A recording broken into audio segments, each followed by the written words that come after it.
नमस्कार. 12वीच्या राज्यशास्त्र या विषयामध्ये आपण युनिट 2 अभ्यासत आहे. या युनिटचे नाव आहे 1991 नंतरच्या महत्त्वाच्या संकल्पना आणि समस्या. त्यामध्ये आपण जागतिकीकरण ही संकल्पना अभ्यासत होतो. या प्रकरणामध्ये आपण जागतिकीकरण म्हणजे काय, त्यातले आर्थिक घटक, त्यानंतर आपण व्यापारी घटक आणि सर्वसामान्य माणसांवर जागतिकीकरणाचा काय परिणाम झाला या गोष्टीचा अभ्यास आपण आधीच्या व्हिडिओ लेक्चरमध्ये केला होता. आता आपल्याला पान क्रमांक 18वरचं जागतिकीकरणामुळे राजकीय घटकांवर कोणते परिणाम झाले हे आता आपल्याला या व्हिडिओ लेक्चरमध्ये अभ्यासाचं आहे. पान क्रमांक 18वर आपल्याला दिसून येते की राजकीय क्षेत्रात जागतिकीकरणामुळे कोणते कोणते बदल झाले. त्यामध्ये पहिला आहे लोकशाहीचे महत्त्व वाढले, राज्याचे स्थान, बिगर राजकीय घटक आणि मानवी हक्क. यामध्ये पहिला आपण अभ्यासणार आहोत ते म्हणजेच लोकशाहीचे महत्त्व. 1989ची पूर्व युरोपमधील क्रांती, त्यानंतर बर्लिनची भिंत पडणे, त्याचबरोबर सोव्हिएट रशियाचे विघटन, या सगळ्या गोष्टींचा परिणाम म्हणजेच कम्युनिस्ट विचारसरणीचा झालेला अंत. बऱ्याचशा राष्ट्रांनी जी स्वीकारलेली कम्युनिस्ट विचारसरणी होती तिचा बऱ्याचशा देशांनी त्याग केला आणि जग हे लोकशाहीच्या दिशेने वाटचाल करत आहे असे मानले जाऊ लागले. आणि त्यामुळेच या लोकशाही शासन व्यवस्थेमध्ये सहभागी राज्य, नागरिक केंद्रित शासन, सुशासन यासारख्या संकल्पनांना महत्त्व आलं. कारण पूर्वीची कम्युनिस्ट विचारसरणीचा देशांनी त्याग करून देशाने लोकशाही शासन व्यवस्थेचा स्वीकार केला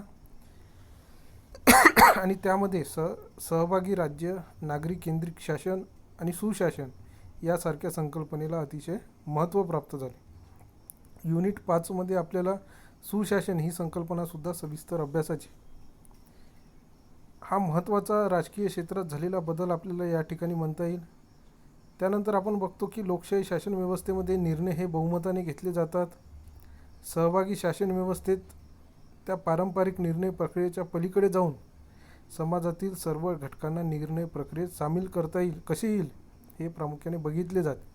लोकशाही शासन व्यवस्थेत आपण बघितलं आहे की निर्णय हे बहुमताने घेतले जातात आणि म्हणूनच जुन्या पद्धतीने ज्या प्रकारे निर्णय प्रक्रियेत समाजातील घटक हे दुर्लक्षित केले जात होते त्याच्या पलीकडे जाऊन लोकशाही शासन व्यवस्थेत, सहभागी शासन व्यवस्थेत समाजातील सर्व घटकांना निर्णय प्रक्रियेत कसे सामील करता येईल याचा प्रयत्नसुद्धा होऊ लागले.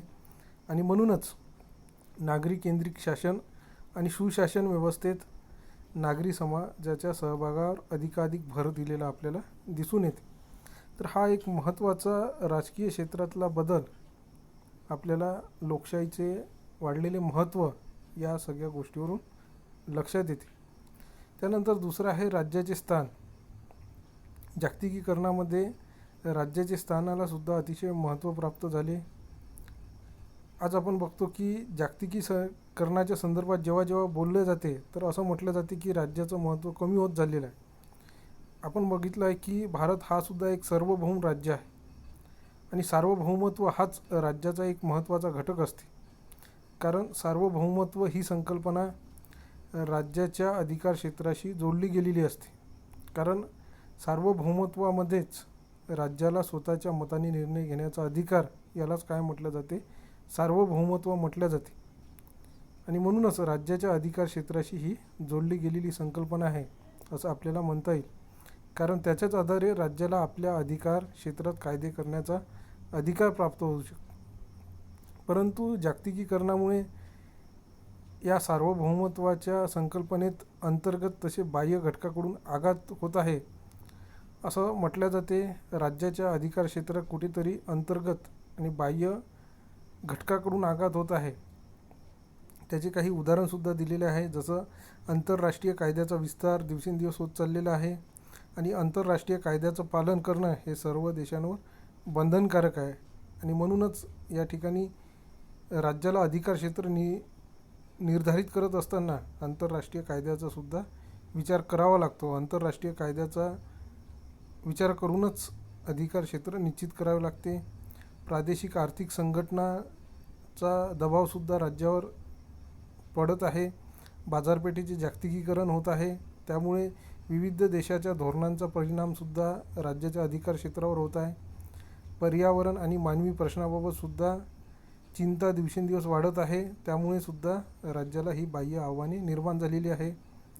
त्याचप्रमाणे राष्ट्रीय पातळीवर सहमतीचा अभाव आणि त्यातून निर्माण होणारे मतभेद, वाढता वांशिक राष्ट्रवाद, बिगर राष्ट्रीय घटकांचे कार्य, तसेच पर्यावरण, लिंगभेद आणि मानवतावादी समस्यांना मिळालेले केंद्रस्थान हे सुद्धा अंतर्गत राज्याचे आव्हाने मोठ्या प्रमाणात आपल्याला दिसून येते. बाह्य आव्हानासोबतच काही अंतर्गत आव्हानांचा सामनासुद्धा राज्याला करावा लागत आहे आणि त्यामुळेच राज्याची सार्वभौम सत्ता ही कुठेतरी कमी होत चालली आहे असं सुद्धा आपल्याला या ठिकाणी म्हणता येईल. त्यानंतर दुसरा आहे बिगर राजकीय घटक, ज्यालाच गैर राजकीय घटक असं सुद्धा म्हटलं जाते. नागरी समाजाला वाढत्या महत्त्वामुळेच बिगर राजकीय घटक पुढे आलेले आहे. त्यामध्ये स्वयंसेवी संघटना आणि गैर सरकारी संस्थांना सुद्धा दिवसेंदिवस महत्त्व प्राप्त होत आहे. त्यालाच आपण नॉन गव्हर्नमेंट ऑर्गनायझेशन असं सुद्धा म्हणत असतो. या संस्था प्रामुख्याने मानवी समस्यांच्या प्रश्नांवर भर देत असतात आणि त्याकरिता सरकारवर वेळोवेळी दबावसुद्धा आणलेले आपल्याला काही उदाहरणावरून दिसून येते. आणि आज आपण बघतो की आंतरराष्ट्रीय संबंध हे केवळ राष्ट्राच्या संबंधापुरतेच मर्यादित राहिले नाही, तर त्यामध्ये अशा बिगर राजकीय संस्थांचा देखील समावेश झालेला आपल्याला दिसून येते. ॲम्नेस्टी इंटरनॅशनल, ग्रीनपीस मूव्हमेंट सारख्या संघटनांप्रमाणेच दहशतवादी गट देखील या बिगर राजकीय घटकांमध्ये सामील होतात. आता ॲम्नेस्टी इंटरनॅशनल ही मानवी हक्काच्या बाबत लढा देणारी एक संघटना आहे. ज्या ज्या राष्ट्रांमध्ये मानवी हक्कांचं उल्लंघन होते तिथे ही संघटना आवाज उठवते. ग्रीनपीस मूव्हमेंट ही संघटना शांततेसाठी प्रयत्न करते. त्याचप्रमाणे दहशतवादी गट हे सुद्धा बिगर राजकीय घटकांमध्ये सामील झालेले आहे की यांचा प्रभावसुद्धा राज्याच्या अंतर्गत आणि बाह्य राजकीय धोरणांवर झालेला आपल्याला दिसून येते. तर अशा प्रकारे लोकशाहीचं महत्त्व वाढलेलं आहे. राज्याचं स्थान दिवसेंदिवस बदलत चाललेलं आहे. सार्वभौमत्वाला कुठेतरी अंतर्गत आणि बाह्य गोष्टींमुळे आव्हाने निर्माण होत आहे. त्याचप्रमाणे बिगर राजकीय घटकांचं महत्त्व हे जागतिकीकरणामुळे दिवसेंदिवस वाढत चाललेलं आहे. हे सुद्धा एक महत्त्वाचा परिणाम राजकीय क्षेत्रात झालेला आपल्याला दिसून येते. त्यानंतर चौथा आहे मानवी हक्क, ज्यालाच ह्युमन राईट्स असं सुद्धा म्हटलं जाते. आज आपण बघतो की मानवी हक्काच्या बाबतीत मनुष्य हा अतिशय जागरूक झालेला आहे आणि म्हणूनच या जागतिकीकरणाच्या युगात मानवी अधिकारांचं रक्षण हा सुद्धा एक महत्त्वाचा विषय बनलेला आहे. 1948 साली ह्युमन राईट्स कमिशन अस्तित्वात आलेलं आहे. त्यानंतर मानवी हक्काबाबत अनेक देशामध्ये जागृतीसाठी प्रयत्न झालेले आपल्याला दिसून येत आहे. काही विकसित आणि विकसनशील देशामध्ये मानवी अधिकाराच्या दृष्टिकोनात फरक करण्याची गरज आहे. कारण विकसित देश आणि विकसनशील देश या दोन्ही प्रकारच्या देशामध्ये मानवी अधिकाराबाबतचे प्रश्न हे वेगवेगळे असतात आणि म्हणूनच मानवी अधिकाराच्या दृष्टिकोनात फरक करण्याची तिथे गरज आहे. तिसऱ्या जगाच्या दृष्टीने नागरी आणि राजकीय हक्कांच्या आधी आर्थिक विकास साधण्याची गरज असते. कारण जोपर्यंत आर्थिक विकास होत नाही तोपर्यंत नागरी किंवा राजकीय हक्कांना फारसं महत्त्व राहत नाही आणि म्हणूनच आर्थिक विकास साधणे हे अतिशय गरजेचं असते. तसेच वैयक्तिक अधिकारापेक्षा समाज आणि कुटुंब यांचे महत्त्वसुद्धा अधिक आहे. उदाहरण द्यायचं झाल्यास भारतीय संविधानाने आपण बघतो की सामाजिक न्याय या संकल्पनेवर भर देऊन अन्न, वस्त्र, निवारा, शिक्षण आणि स्वास्थ्य यांना प्राथमिक स्थान दिलेले आहे. तसेच वितरणात्मक न्याय मिळवून देण्यासाठी लोककल्याणापेक्षा स्वातंत्र्याच्या हक्कावर अधिकाधिक भर दिला जाते. वितरणात्मक न्याय म्हणजे समाजातील उपभोग घटकांना सगळ्या वस्तूंचं समान प्रकारे उपभोग घेता आला पाहिजे, याच्यासाठीच त्याचं समान वितरण झालं पाहिजे. आणि म्हणूनच वितरणात्मक न्याय मिळवून देण्यासाठीच लोककल्याणापेक्षा स्वातंत्र्याच्या हक्कावर जास्तीत जास्त भर दिला जातो. राष्ट्रांना आपला इतिहास, संस्कृती, राजकीय व्यवस्था आणि अर्थव्यवस्था या आधारे मानवी हक्काचा निर्णय घेण्याचा अधिकार दिला पाहिजे.